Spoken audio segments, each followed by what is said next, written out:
നമസ്കാരം. State of ന്യൂസിലേക്ക് സ്വാഗതം. മന്ത്രിസഭ അംഗീകരിച്ച സർക്കാരിൻ്റെ നയപ്രഖ്യാപനത്തിൽ ചില വാചകങ്ങൾ ഒഴിവാക്കിയും ചിലത് കൂട്ടിച്ചേർത്തും ഗവർണർ രാജേന്ദ്ര അർലേക്കർ പ്രസംഗം പൂർത്തിയാക്കിയിരിക്കുകയാണ്. തൊട്ടു പിന്നാലെ ഗവർണർ തിരുത്തിയ ഭാഗങ്ങൾ മുഖ്യമന്ത്രി പിണറായി വിജയൻ സഭയിൽ വായിച്ചു. പൂർണ്ണ നയപ്രഖ്യാപനം അംഗീകരിക്കണമെന്നും അദ്ദേഹം ആവശ്യപ്പെട്ടു. ഗവർണറെ മുഖ്യമന്ത്രിയും സ്പീക്കറും വിമർശിക്കുകയും ചെയ്തിട്ടുണ്ട്. ഗവർണർ തിരുത്തിയാലും ഇല്ലെങ്കിലും സർക്കാരിനായി ക്യാബിനറ്റ് അംഗീകരിച്ച് നൽകുന്ന നയപ്രഖ്യാപന പ്രസംഗം തന്നെയാണ് ഔദ്യോഗിക രേഖയായി കണക്കാക്കപ്പെടുന്നത്. എന്നാൽ ഇക്കുറി ഗവർണറെ വിമർശിച്ച് അതേ സഭയിൽ ഗവർണർ മാറ്റം വരുത്തിയ വാചകങ്ങൾ തിരുത്തി വായിച്ചത് അസാധാരണ നടപടിയായിട്ടാണ് കാണുന്നത്. നിയമസഭയെ അഭിസംബോധന ചെയ്തുകൊണ്ട് ഗവർണർ നടത്തുന്നത് ഗവൺമെൻറ്റിന് വേണ്ടി ക്യാബിനറ്റ് അംഗീകരിച്ച പ്രസംഗമാണെന്ന് സ്പീക്കർ എൻ ഷംസീറും ചൂണ്ടിക്കാണിച്ചിട്ടുണ്ട്. ഏതു തരത്തിലും അതിൽ മാറ്റം വരുത്തുന്നത് അംഗീകരിക്കാനാവില്ലെന്നും നിരവധി റൂളിങ്ങുകളുണ്ടെന്നും സ്പീക്കർ വ്യക്തമാക്കുന്നുണ്ട്. ഗവർണർ നയപ്രഖ്യാപന പ്രസംഗത്തിൽ കൂട്ടിച്ചേർത്തതും വായിക്കാതെ വിട്ടതും തെറ്റാണെന്ന് പ്രതിപക്ഷ നേതാവ് വി ഡി സതീശന് പിന്നീട് വ്യക്തമാക്കിയിട്ടുണ്ട്.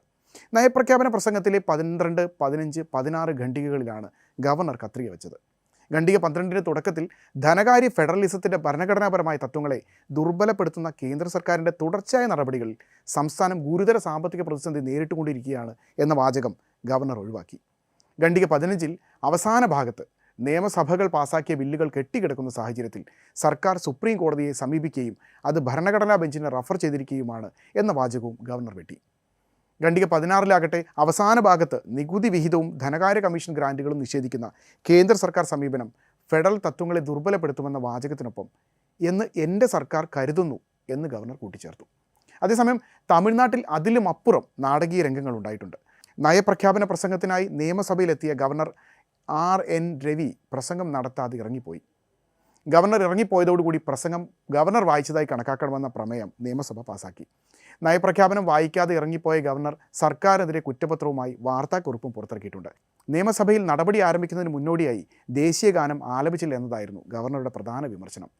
പ്രസംഗം വായിക്കാതിരുന്നതിന് 13 കാരണങ്ങൾ അക്കമിട്ട് നിരത്തുകയും ചെയ്തിട്ടുണ്ട്.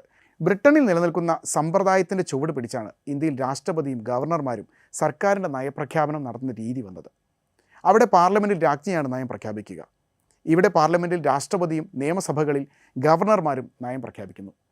മന്ത്രിസഭ തയ്യാറാക്കിയ പ്രസംഗത്തിൽ മാറ്റം വരുത്താനുള്ള വിവേചനാധികാരം ഭരണഘടന ഗവർണർക്ക് നൽകുന്നില്ല. ഗവർണറുടെ പ്രസംഗം എന്നത് മന്ത്രിതല പ്രസ്താവനയാണെന്നത് നമ്മുടെ ഭരണഘടന അനുസരിച്ചും കീഴ്വഴക്കമനുസരിച്ചും ബ്രിട്ടീഷ് പാർലമെൻ്ററി സംവിധാനം അനുസരിച്ചും വ്യക്തത വരുത്തിയിട്ടുള്ള കാര്യവുമാണ്. ഈ സാഹചര്യത്തിൽ നിയമനമടക്കം രാഷ്ട്രീയ ഇടപെടലുകൾ ചൂണ്ടി ആരോപണങ്ങൾ ശക്തമായ ഈ സാഹചര്യത്തിൽ കൂടിയാണ് ഗവർണർമാരുടെ ഭാഗത്തുനിന്നുള്ള ഇത്തരം നിലപാടുകൾ ചർച്ചയാവുന്നത്.